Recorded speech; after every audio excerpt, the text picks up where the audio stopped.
Okay, here we go. Got a little charge.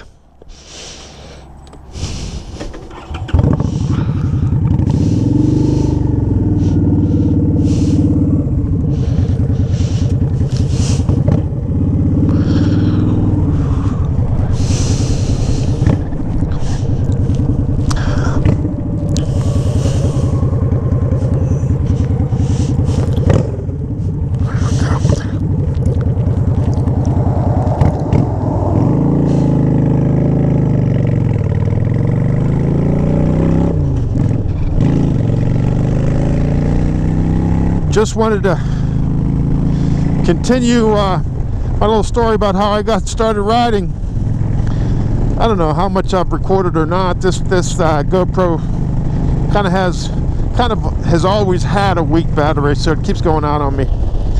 I've been doing a lot of talking and don't know how much of it I've actually recorded. But I just wanted to explain how I started riding at 57.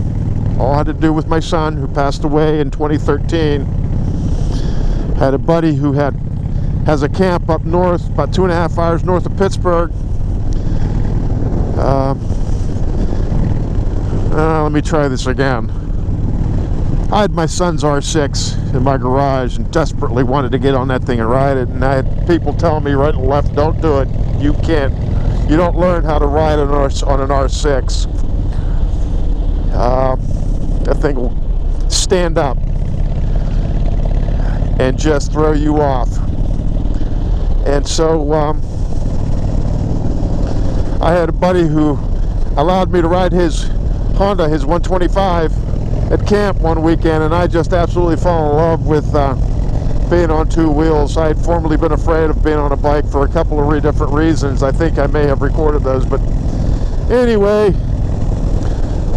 upon riding his, I ended up buying my own KLR, another 125, a Kawasaki, and just loved taking it up to his camp and riding around those backcountry roads up by Cook's Forest, Allegheny National Forest, the railroad spurs, all that. It just so much fun. But I wanted to get on the road. I wanted to break my fear of riding on the road. I tried doing it with the KLR, but the KLR was a kickstart, no electronic start, and I took it out on the road a couple of times early Sunday morning so I wouldn't have to deal with traffic in the event that I stalled it, which I did pretty routinely. But I ended up buying myself a Honda Shadow up at State College and just fell in love with riding. Like I said, I started riding at 57, inspired by my son and his R6. Rode my Honda for a year. Beautiful bike to start on. So much fun. It's what I'm riding right now. I put Vance & Hines pipes on it though, make it a little louder, and a windshield. I bought bags for it, but I took them off. I like riding this thing like a little fun little, just a fun little bike, you know. It's just a joy to be on this bike. But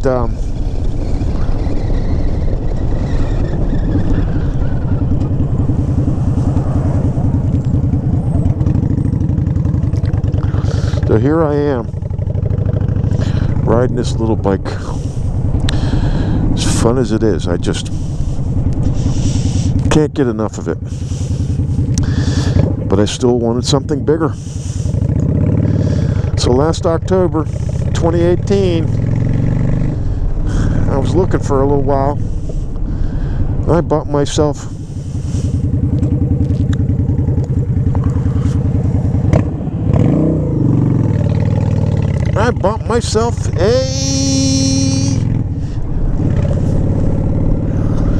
a Vulcan Vaquero, 1700 cc's.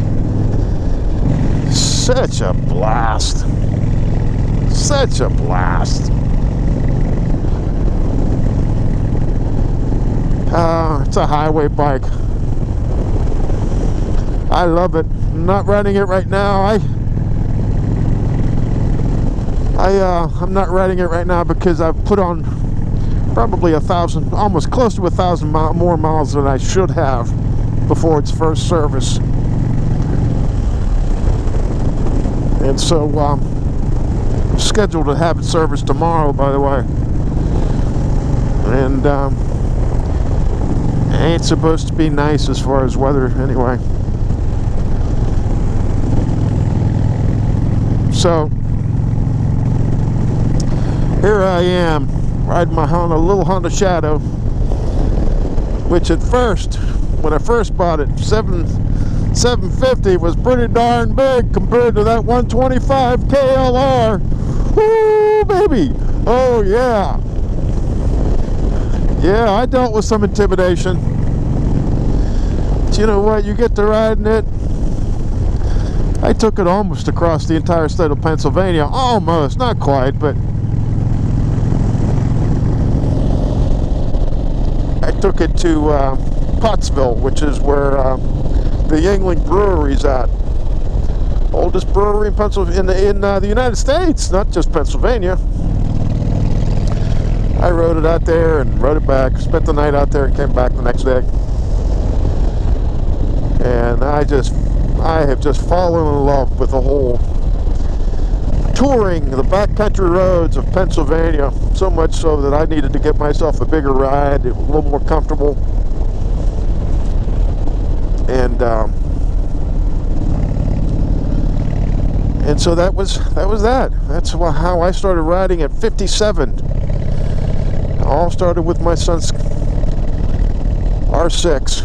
Beautiful bike. Ended up selling it. Never did get on it. Didn't want to take the chance, even after I got my KLR or the Honda. I figured, why be stupid at 57, 58? And you can just tour in a bigger bike and be safe. Be reckless, as some people think, because I'm riding this late in life, but be safe nonetheless. Yes, I'm safely riding.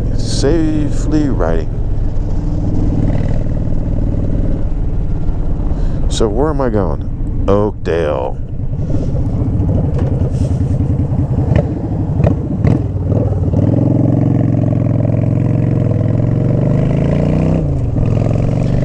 Yes, not real familiar with some of these back roads here. I do, although I do skirt around them here and there. I haven't been on all of them, so I'm just kind of flying by the seat of my pants. I know where Oakdale's at, so that's where I'm going.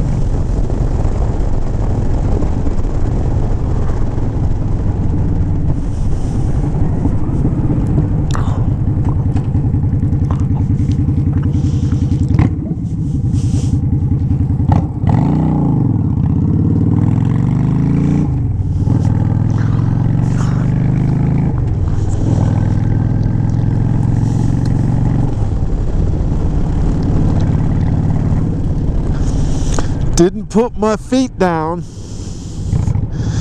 and I'm sure the officer was watching me.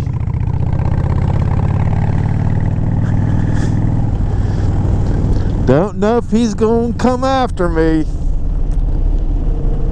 We'll see.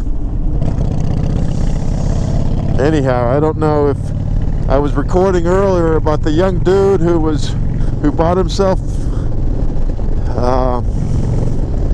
a 125, a little crotch rocket looking bike on a 125, and recorded himself riding on his maiden voyage home, about an hour and a half from his home. It was the first time he'd ever been on a bike for any kind of extended ride. The only time he ever spent time on a bike was when he'd taken the training course for his license. This is where I am. Okay, now I know where I am. I took my training course at Pittsburgh Technical College. That's where I took my course to get my license. I'm headed into Oakdale proper, downtown Oakdale.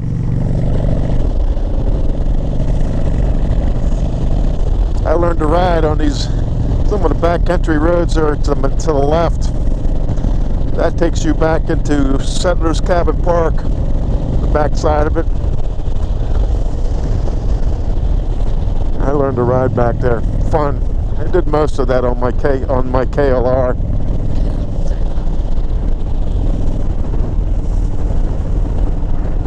Anyway,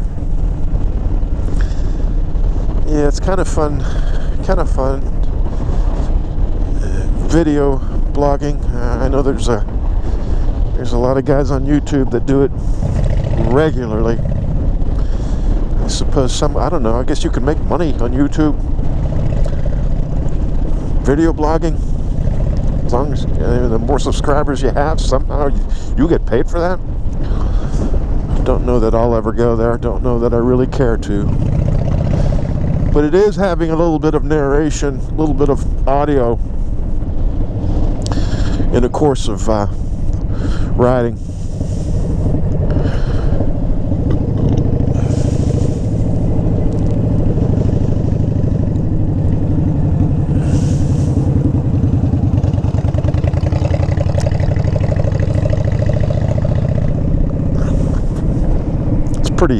It can get pretty dry when you're just watching somebody ride.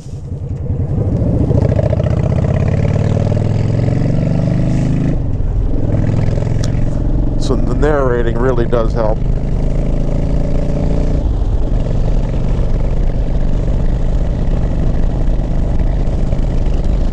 Anyway, that was Oakdale right there.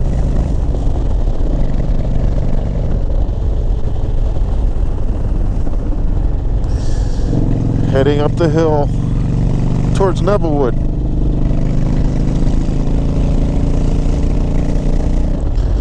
For those who've never been to Nevillewood, never heard of Nevillewood, it's nothing like Kennywood or any other kind of wood.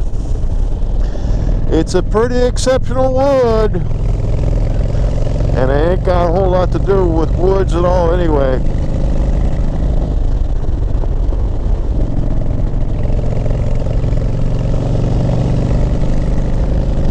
Nevillewood.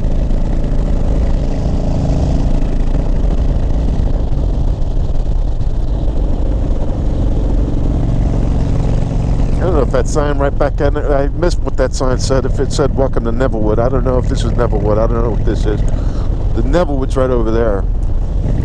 That's where the Po folk live. Po folk of Nevillewood. Live on the outskirts of Nevillewood. Yeah, that's Po Folk row houses. Nike site right up there. Radar site. Closed now. I hear rumor that somebody's going to buy it and build a brewery up there. Be pretty cool if they did. Anyway, Summit Ridge, the outskirts of Nevillewood.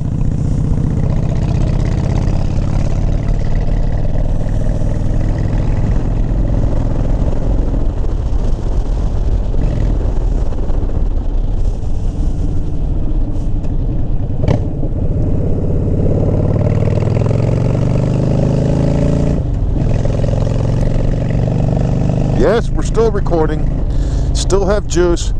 Hopefully it'll record for the next few minutes until I get up and into Nevillewood proper, which is a sight to see, I think, for most of us,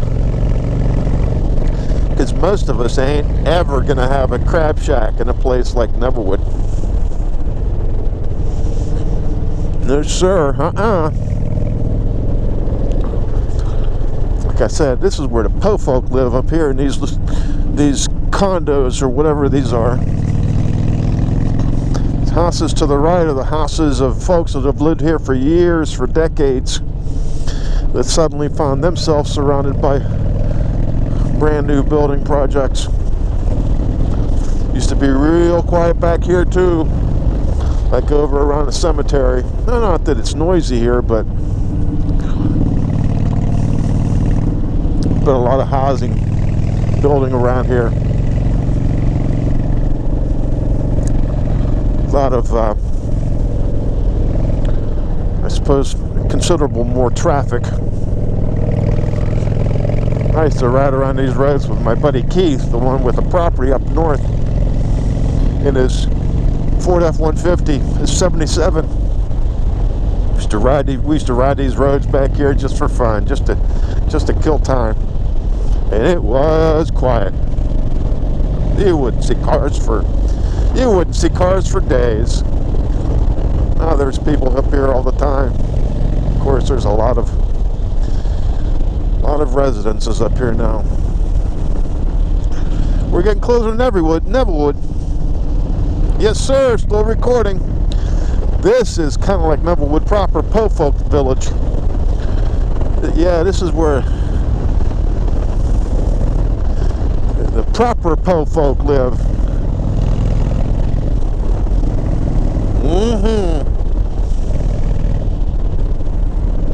Now we're talking something. Now we're talking about getting up into the... Oh, here we go. Nevillewood.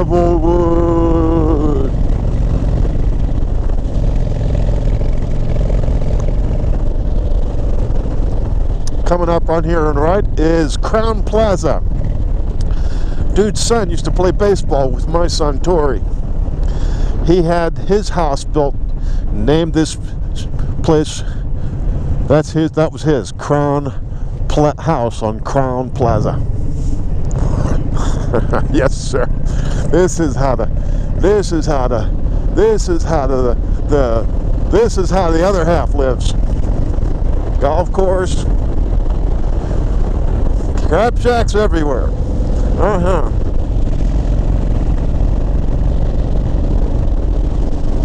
Anyway, enough of that.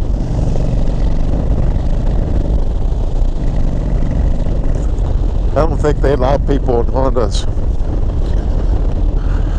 to ride around through the neighborhood.